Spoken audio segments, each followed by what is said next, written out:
بسم اللہ الرحمن الرحیم۔ السلام علیکم ناظرین۔ کافی لوگوں کو مسائل ہے کھانسی، نیز، ریشہ، بلغم کے۔ آج میں آپ کو ایک بہت آسان سا گھریلو ٹوٹکا بتانے جا رہا ہوں۔ اس ٹوٹکا کے استعمال سے انشاءاللہ کھانسی، ریشہ، بلغم کہہ سکتے کہ منٹوں میں ختم ہو جائے گی۔ بہت آسان سا نسخہ ہے۔ یہ نسخہ آپ چھوٹے بچوں کو بھی دے سکتے ہیں، بڑے بھی استعمال کر سکتے ہیں، بوڑھے بھی استعمال کر سکتے ہیں۔ صرف 3 اجزاء ہیں، ہمارے گھروں میں عام طور پر یہ موجود بھی ہوتے ہیں۔ شہد، 1 چمچی شہد لینا ہے، 1 چمچی آپ نے لینا ہے ادرک کا پانی، اور اس میں آپ نے 2 چٹکی ڈال دینی مرچ سے آپ باریک پیسی ہوئی۔ تینوں چیزوں کو مکس کر کے اچھے طریقے سے یعنی کہ مکس کر لیں، اور اس کو ہلکا سا نیم گرم کر لیں۔ رات کو کھانا کھانے کے 1 گھنٹہ بعد اس کو کھا لیں۔ کہ روزانہ آپ اس طریقے سے اس کو استعمال کریں۔ اس کے استعمال سے انشاءاللہ کھانسی، ریشہ، بلغم وغیرہ، زکام وغیرہ وہ بھی ختم ہوگا، قوت مدافعت میں اضافہ ہوگا۔ اور جو بھائی افراد کہتے ہیں کہ انہیں سانس کے مسائل بننا شروع ہو جاتے ہیں موسم کی تبدیلی کی وجہ سے، کیونکہ موسم میں کافی چینج ہو چکا ہے، سردی ہے، تو وہ بھائی افراد یہ نسخہ استعمال کریں۔ انشاءاللہ اس نسخہ کے استعمال سے آپ کا کھانسی، ریشہ، بلغم والا مسئلہ بھی ٹھیک ہوگا، سانس کی تنگی بھی دور ہوگی، اور اس نسخہ کا ناظرین کوئی بھی کہہ سکتے کسی بھی قسم کا سائیڈ افیکٹ نہیں ہے۔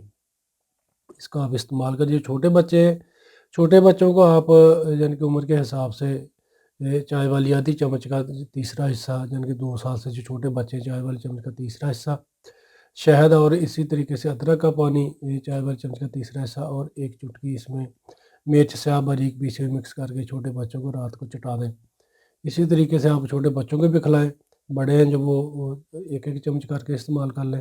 انشاءاللہ اس کے استعمال سے فوری طور پر کھانسی، ریشہ، بلغم وغیرہ زکام ہے وہ بھی ٹھیک ہوگا۔ اگر سانس کی تنگی کے مسائل ہے وہ بھی انشاءاللہ ناظرین کرام اس نسخہ کے استعمال سے ٹھیک ہو جائیں گے۔ ٹھنڈی چیزوں سے پرہیز کریں، چٹپٹے جو کھانے ان چیزوں سے پرہیز کریں، کیونکہ موسم کافی تبدیل ہو چکا ہے۔ اگر کھانسی، ریشہ، بلغم وغیرہ لگ جائے تو اس کے بڑے ایک ایسے تھے کہ مسائل بننا شروع ہو جاتے ہیں، اس سے آگے کنڈیشن یہ بنتی ہے گلا خراب ہو جاتا ہے، بخار شروع ہو جاتا ہے۔ بہتر ہے کہ آپ کولڈ ڈرنک وغیرہ سے، ٹھنڈی چیزوں سے، ان چیزوں سے پرہیز کریں، اور 5 وقت کی نماز پابندی کے ساتھ پڑھا کریں، توبہ استغفار کیا کریں۔ انشاءاللہ اللہ پاک زندگی میں بھی آپ کے لیے آسانیاں پیدا کریں گے، اور آخرت میں بھی۔ شکریہ تو ویورز جنہوں نے ابھی تک ہمارا یوٹیوب چینل سبسکرائب نہیں کیا، وہ ہمارے چینل کو سبسکرائب کر لیں، اور ہمارے فیس بک پیج کو لازمی لائک کر لیں، تاکہ آپ کو ہماری آئندہ آنے والی اچھی اچھی معلومات، نسخہ ویڈیو سب سے پہلے ملتی رہیں۔ شکریہ، فی ایمان اللہ۔ ویڈیو اگر اچھے لگے تو اس کو شیئر ضرور کیجیے گا، دعا میں یاد رکھیے گا۔ السلام علیکم۔